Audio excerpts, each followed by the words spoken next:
I have over 100 houseplants, which is a lot, and out of those 100 houseplants, I'm gonna be choosing 10, and we're gonna be curating the perfect plant collection. Hi, hello, if you're new here, my name is Matt, and I have seen this format or this type of video floating around. A couple of creators have done something very, very similar where they took a couple of plants in their collection and kind of curated or created their ideal houseplant collection.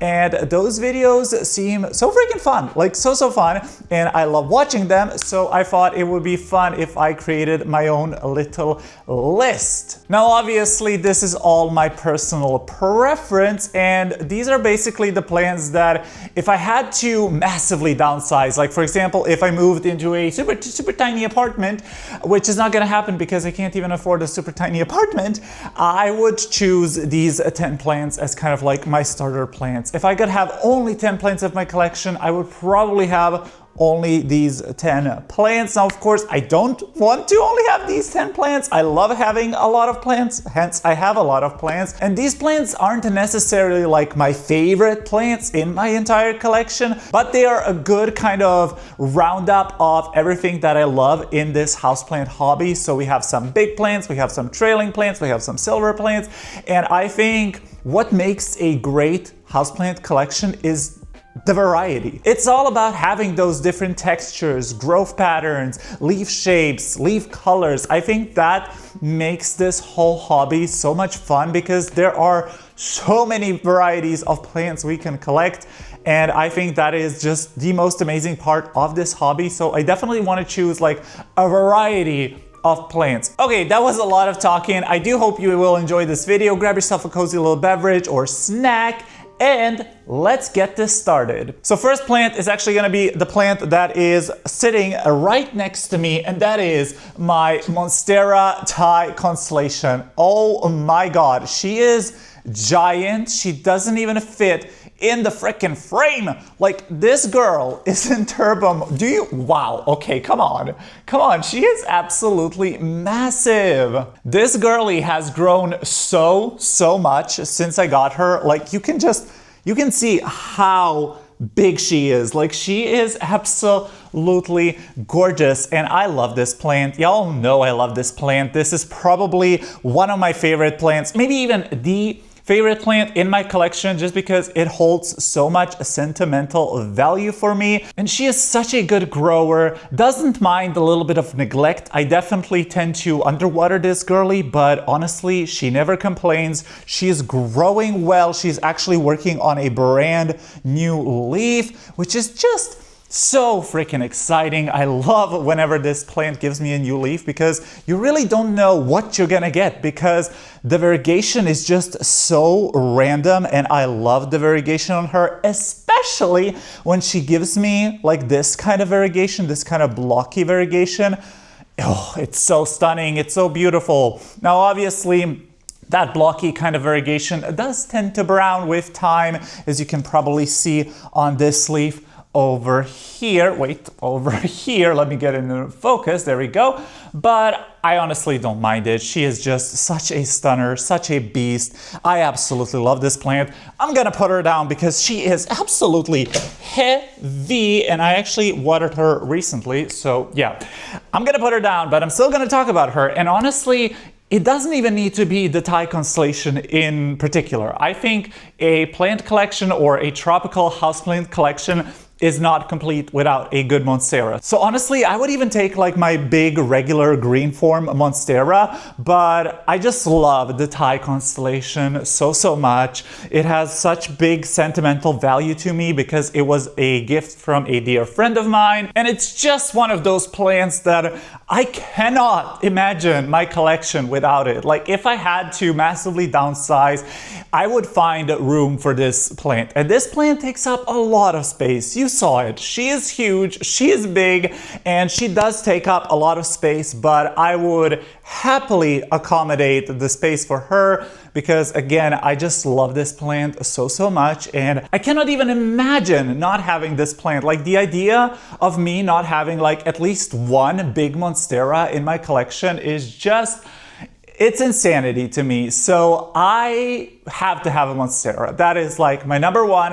I need to have a large form Monstera. And I know not everybody loves large form Monsteras, mainly because they do take up a lot of space, but I am a Monstera lover. I love the leaf shape, I love the color, I love the growth pattern, just everything about a Monstera I absolutely love, except for thrips. They are a thrips magnet, and that is one thing that I don't like about Monsteras, but I am willing to put in the work in keeping my Monsteras looking nice and thrip free. Next up, we're going to be talking about a trailer, and also I watered all of my plants recently, so they are all very, very heavy. That was a mistake. But next up, we're going to be talking about the good old pothos. Again, just such a staple in any plant parent's collection. I feel like you need a pothos. They look gorgeous, they are stunning, they are easy care, and this specimen in particular is my neon pothos. I absolutely love this plant. I received this as a teeny tiny plant, and I have grown it to be a massive, huge trailing beast that trails off the side of my video shelf. You probably see it in every single one of my videos because she is just so majestic. I love her so much. Such a fuss-free, carefree plant. It is super easy, and it's super rewarding because it gives you this like huge long growth. Like she is almost as tall as me, and I am 6 foot tall. So that is a long freaking plant, and I absolutely adore her. Honestly, it doesn't matter which pothos I put into this category because, again, pothos are just the staple in my collection. I cannot imagine not having a pothos. I think they are so gorgeous, especially if you have them like trailing on a higher up surface. They just look so majestic. They add so much to that jungle vibe that I absolutely love. I know that these are maybe kind of like more basic or beginner plants. I get it, I hear you, but honestly, I don't care. Like, this plant is so stunning. It brings me so much joy, although it is so basic. And honestly, the reason why I'm choosing the neon pothos is because with my other pothos, my marble queen, my golden pothos, my like Cebu blues, I had a couple of issues here and there with those, but this one has never ever given me any grief. Even when she was bone dry, even when I neglected her for weeks on end, she was just here. She was just here, waiting happily for me to take care of her. And for that, I definitely think I will always have this plant in my collection. This plant will go with me wherever I go, and I will always find a place for this plant in my space. So yes, neon pothos, absolutely love her. Whenever I make these videos, I say that I love a plant like a bajillion times, and I'm sorry if it gets annoying, but I don't know what else to say other than that I love these plants, obviously. I want to share the love and joy for plants with the world. Oh my God, I need to put her down because she is so heavy and my arms are so weak.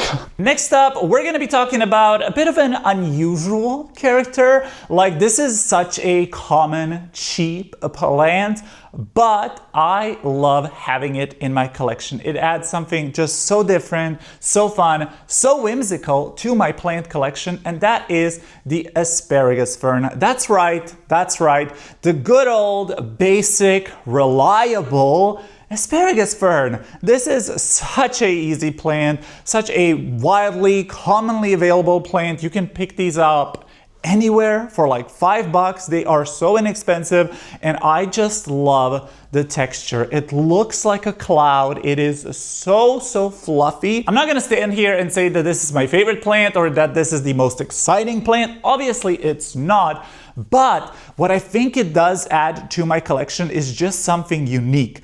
It's like unlike anything else in my collection, and I feel like a good collection needs to have variety. Like, if I had all just like plants that looked like philodendrons or monsteras, I feel like my collection would be really boring. But plants like this, plants that just add just some kind of texture, just kind of some kind of pop, some kind of interest, I really, really love. And you can do so much with plants like this. You can style them in really, really cool ways. You can make them into bonsais. You can turn them into kokedamas. Like, you can do just so much with a basic asparagus fern, and it just adds so much to your space and to your decor, and I just love it. And whenever I look at this plant, it just makes me happy. And again, it just breaks up the monotony of having like those big, like leafy, I don't know how else to explain it, but leafy shaped plants. This is just something so unique, so different. And I love this plant because it is so unique in my collection. And honestly, I feel like everybody just needs a good old reliable asparagus fern. Trust me, this plant is a joy to grow. I will say though that if you want to keep them looking nice and bushy and pretty, definitely don't underwater them. They don't like to be underwatered, and in my experience, they do like quite a bit of light, especially if you want to keep them looking like nice and bushy. But other than that, I absolutely freaking love this plant. And it just adds like such a cool visual vignette. Like, just having this on a table would be magnifique. Like, just beautiful, gorgeous, stunning. Asparagus fern, just stunning. Next up, we have my Sansevieria or Dracaena metallica, and I featured this plant in a couple of my favorite videos because it truly is one of my favorite plants ever. Now again, you might be thinking, Sansevieria, Dracaena, really, Matt? Like, seriously? That is such a boring plant. And I hear you. It's not the most exciting plant.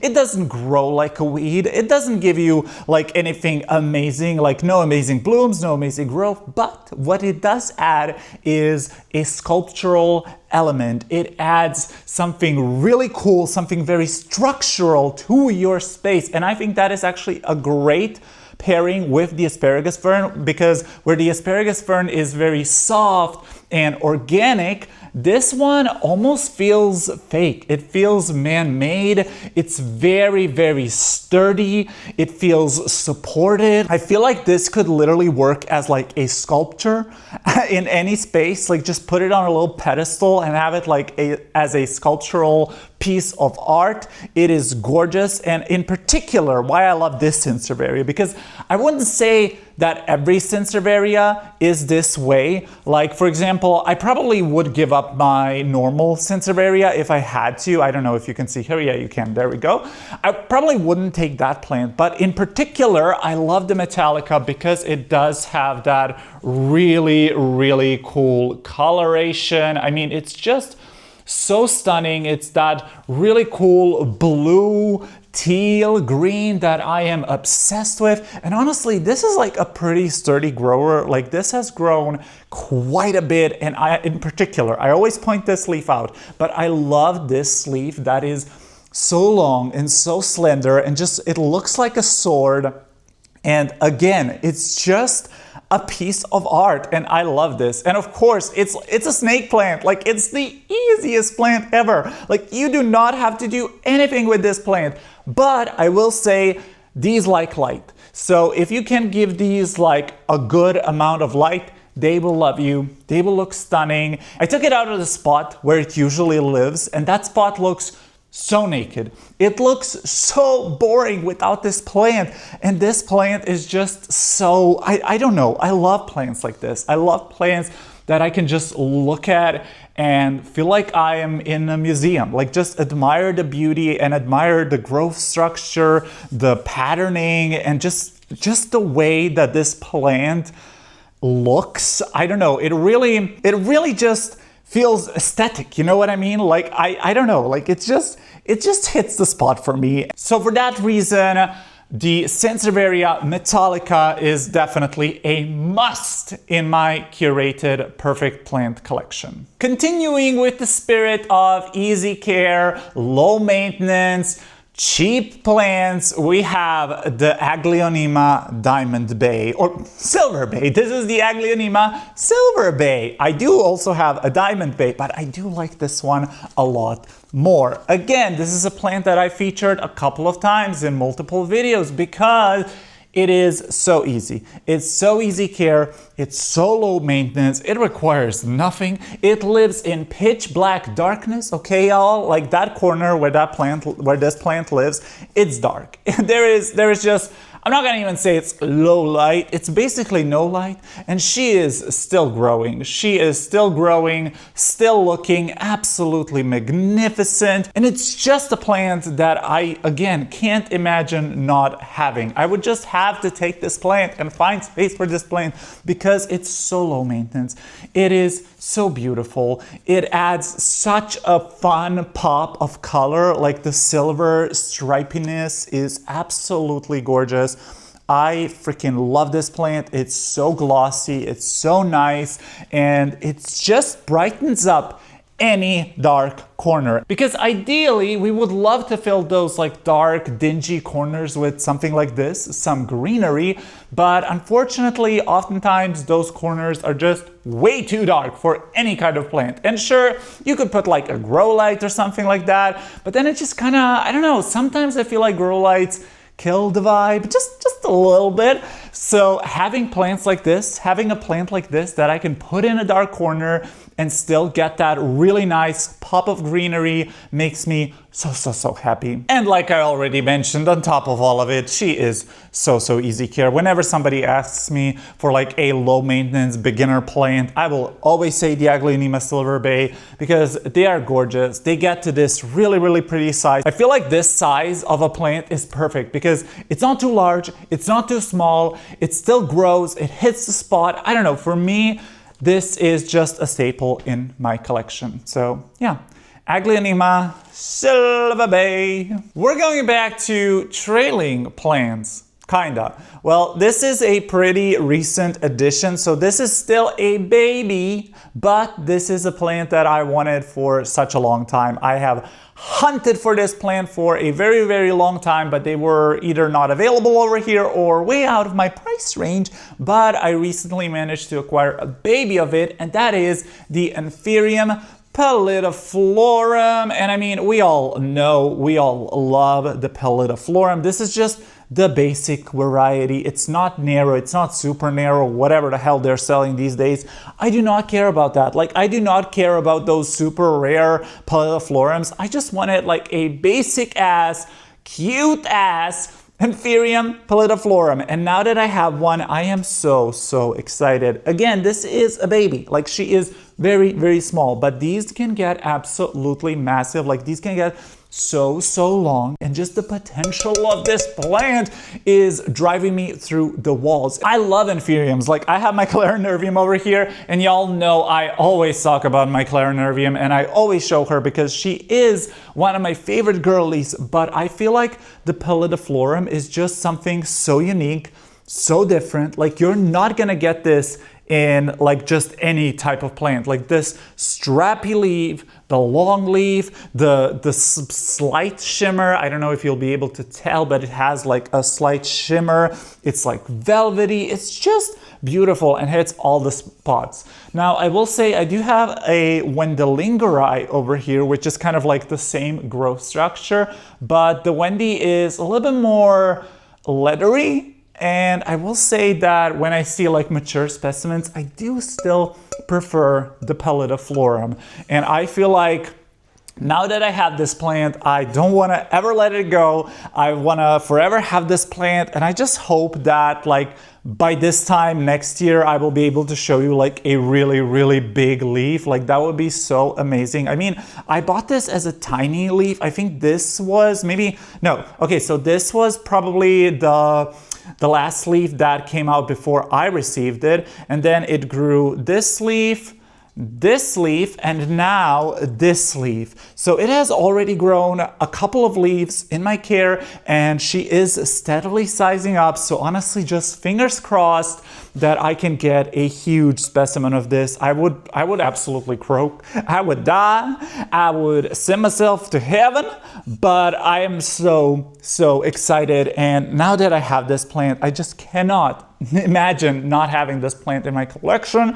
I absolutely love her. She's so precious. She's my baby, and y'all don't even know. I was so jealous. I was so jealous of people who had large, beautiful specimens because I just wasn't able to get my hands on one. But now that I have one, oh, I love it. I babied this plant. I make sure that she's always watered, that she's always on top of like repots and everything, pest treatments, whatever.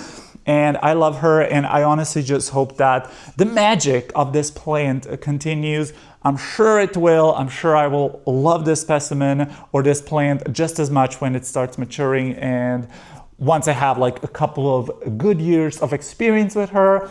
But as of right now, I love her. I love her so much. Like, how can you not love this? It's amazing. And for that reason, I definitely would keep the Anthurium pallidiflorum in my collection. Something big, something trailing, something silver. And the silver thing that I am taking with me is the Alocasia platinum. I almost said Anthurium, but this is not an Anthurium. This is, in fact, a Alocasia. And this, in fact, is probably my easiest Alocasia in my whole collection. Like, look at her. She is so bushy. She is so beautiful. Grows like a weed. I have not had a single issue on this plant. No root rot, no spider mites, no nothing.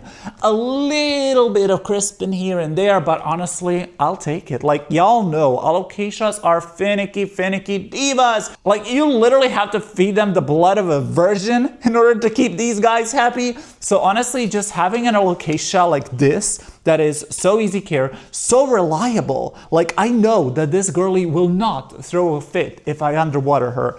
I love that. And on top of that, on top of all of that, if this plant wasn't amazing enough, she has the most gorgeous color. This is my favorite color in a plant. This silvery blue. It just hits the spot, y'all. It just makes me so happy. It literally fills me with joy, and I don't know what else to say. And the back sides are also very pretty. It is a beautiful plant. And I definitely love alocasias. Like, I am an alocasia lover. I know not a lot of people like alocasias, but I like them because I like the challenge of growing alocasias, because if you can figure them out, it is so rewarding. With some plants, I really don't like the challenge, because for some plants, it's like you put all of the work in and then it's like, that's it? But with alocasias, I feel like they really reward you with amazing growth if you get it right. And I mean, I feel like the platinum is just such a great example of that, because I managed to get it right, and I absolutely love what she is doing. Now, I will say that I do believe that part of my success with this plant is that I have grown it from a teeny tiny pop. Like, it had leaves smaller than this. It probably had leaves the size of this, if I'm being honest. And I have grown all of this in my care, in my environment. And I feel like when you start plants from like a tiny plant and they actually grow in your environment, I feel like you have a lot more success with that plant, because it is used to your environment and to your not so ideal conditions from the get-go. Versus when you buy like a big plant from the greenhouse, obviously it's used to those amazing greenhouse conditions, and unfortunately we do not have those amazing greenhouse conditions in our houses. I wish we did. Like, could you imagine what my plants would look like if I had greenhouse conditions? They would be ooh, they would be so good. But unfortunately, I am dealing with low humidity, with not a lot of airflow, with inconsistent temperatures. So I feel like growing a plant from a small, tiny baby plant is always the best route for me. And again, this plant is such a great example of that. She lives over here on my shelf. Again,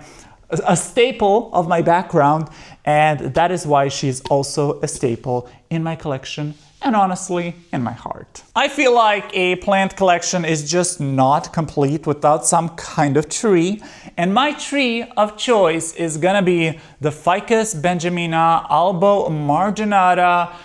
Oh my God, this plant, y'all, this plant is absolutely stunning and just such a breath of fresh air, because if you've grown any ficus, y'all know they are not the easiest plant. And I will say, this is maybe not the easiest plant, like it does like to shed, but on the whole, for a ficus indoor, to look this gorgeous, this bushy, and now granted, I'm not giving this plant any sort of special conditions. She lives in a pretty much dark spot. She gets light from a west-facing window at like the top of the canopy, I guess, but like the bottom part is pretty much in darkness all the time, and she still looks amazing, grows like a beast, and I absolutely love her. Again, just such a staple in my collection. And again, going back to the texture thing, it adds something so different and unique because it has these like small leaves. I obviously love the variegation. I am definitely a sucker for a variegation, a good variegation. I'll sell my soul to a good variegated plant, okay? And I just think we all need like a good old tree in our collection. Whether that be like a big Dracaena or maybe a fiddle leaf fig, whatever it is. But I personally would choose the Ficus. I almost said triangularis. My triangularis is not looking this good. I wish it was. I'm choosing the Ficus benjamina. I will say, I wish I had one of those like really cool Dracaena marginatas, or one of those like big Dracaenas. That would be really stunning. I think those are so much fun, but they are quite expensive to buy when they are big, and if you buy them small, they are such slow growers. And honestly, I don't even know where I put it, because I do know that those plants do like a lot of light. So for me, my tree of choice is gonna be the Ficus benjamina. And I'm pretty sure that a lot of people associate this plant with like their moms or their grandmas, but now you can associate it with me, your plant bestie, on the YouTubes. Now, would it be a Cozy Plant Co video if I didn't feature this girly? I don't think it would. I don't think a single favorites video can go by without me mentioning my Hoya linearis. And I know I talk about this plant all the time.